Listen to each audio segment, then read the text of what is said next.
Polythene নিষিদ্ধের পর বাজার থেকে কারখানা সব জায়গাতেই চলছে অভিযান। তবুও বন্ধ হয়নি খুলনার হাট বাজারে পলিথিনের ব্যবহার। নগরীর বড় বাজার, গল্লামারী, নিরালা, নতুন বাজার, সন্ধ্যা বাজার, রূপসা বাজার, জোড়াকল বাজারে অভিযানের পর এখনো বন্ধ হয়নি পলিথিনের ব্যবহার। বেশিরভাগ ক্ষেত্রে এসব পলিথিন একবার ব্যবহারের পর যেখানে সেখানে ফেলে দেওয়া হয়, যা পরিবেশ ও প্রকৃতির জন্য মারাত্মক ক্ষতিকর। একদিকে মাটির উর্বরতা নষ্ট করছে, অন্যদিকে যত্রতত্র জমে সৃষ্টি হচ্ছে জলাবদ্ধতা। আসলে আমরা অভ্যস্ত হয়ে গেছি পলিথিনের উপর, এই কারণে বাসাতে বেরোনোর সময় ব্যাগ আনতে মনে থাকে না। বাজারে এসে আমরা বাধ্যতামূলক মাছওয়ালাদের কাছে, যে কোনো তরকারিওয়ালাদের কাছে আমরা পলিথিন চাইতে বাধ্য থাকি। আমার একটা পলিথিন দাও। আমি হাতে হাতে আসি তো, কারণ ওই পাইছি হাতের মাথায় ও পলিথিন, আর ও যদি পলিথিন তো আমি হাতে করে নিয়ে যাই।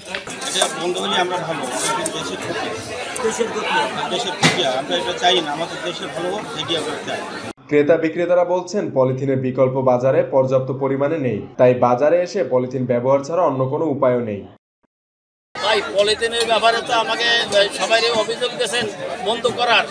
পলিথিনটা আপনার যে জায়গাতে পাওয়া মনে করো তৈরি করে, আপনার সেই জায়গাটা বন্ধ করে দেন, আর পাইকারি জায়গায় যারা আনে তাকেরা বন্ধ করে দেন, তাহলে আমরাও পাবো না, আর কেউ পলিথিন ব্যবহারে কেউ কোনো বাজারও করতে পারবে না, নিতেও পারবে না। কাস্টমার যারা আসে তারাই পলিথিন নিয়ে আসে না, কিন্তু আমার দোকানে পলিথিন নেই, আরেক দোকানে পলিথিন দেয়, সেই দোকানটা মাছ কিনে নিয়েছিল। পলিথিন আসলেই ক্ষতিকর। পলিথিনে আসলে যার দোকানে হবে তারাই জরিমানা করেন, কিন্তু বাধ্যতামূলক কাস্টমারের পলিথিন না নিলে কাস্টমারকে দেওয়া লাগে। পলিথিন বাদে মাপতি ভালো, ব্যাগে দিতে ভালো, আমাদের আরো পয়সা বেঁচে যাচ্ছে। নিষিদ্ধ আনে দেবো না। পলিথিন তো আসলে আমাদের অনেক ক্ষতিকর একটা বিষয়। পলিথিনের জন্য আমরা অনেক ব্যবসা বাণিজ্য আমাদের ক্ষতি হচ্ছে, কারণ আমাদের যে এখন নেট দিচ্ছে, এই নেটের দামও বেশি, আর 1 কেজি মাল, আধা কেজি মাল আমরা এই নেটে দিতে হয়, অথবা এতে আমাদের লাভ হয়। কিন্তু আমি না দিলে কী হবে, অন্য আরেকজন এই পলিথিন আপনার দিয়ে দিচ্ছে। এখন সরকার যদি এর বিকল্প একটা কিছু বের করে আমাদের না দেয়, তাহলে আমাদের ব্যবসায়ীদের ক্ষতি হবে, আমাদের তো এই পলিথিনই ব্যবহার করতে হবে। ভোক্তারা যখন খুঁজছেন সহজলভ্য বিকল্প, তখন পচনশীল পাট ও কাপড় ব্যবহার উপযোগী করা গেলে পরিবেশ এবং গ্রাহক উভয় স্বার্থই রক্ষা করা সম্ভব। বিশেষজ্ঞরা বলছেন যে এই পলিথিন 20 মাইক্রনের নিচে যে পলিথিনটা শপিং ব্যাগ হিসেবে ব্যবহার করা হয়, সেটি 1000 বছর পর্যন্ত আপনার পরিবেশে থাকে।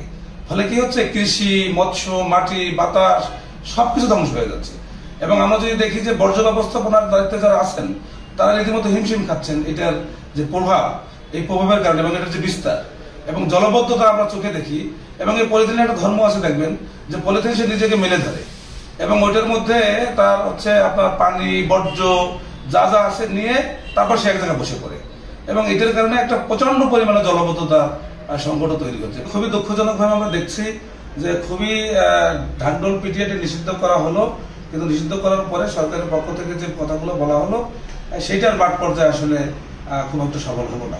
এবং এখনো পর্যন্ত আমরা আজকের নভেম্বরের 11 তারিখ, 11 দিন হয়ে গেল, কিন্তু 11 দিনে আমরা কার্যকর কোনো দৃশ্যমান কোনো অভিযান বা আইন প্রয়োগকারী সংস্থার বা এখানে ভ্রাম্যমাণ আদালতের কোনো দৃশ্যমান কার্যক্রম আমরা কিন্তু লক্ষ্য করতে পারছি না।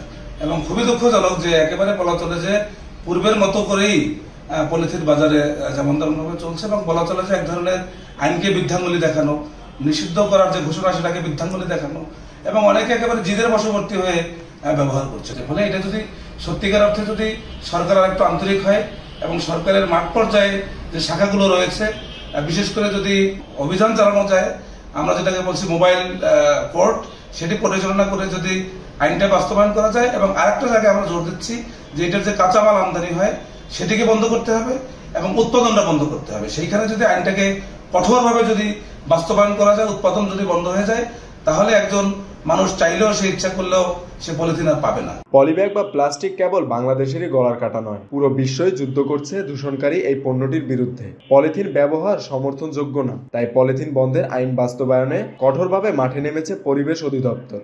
সুপার শপ, কাঁচা বাজার থেকে কারখানা সবখানেই চলছে অভিযান ও সচেতনতা বাড়ানোর কার্যক্রম। তবুও হাতের নাগালে পাওয়া যাচ্ছে পলিথিন। এজন্য বাজারে অভিযানের পাশাপাশি জনসচেতনতার ওপর জোর পরিবেশ অধিদপ্তরের।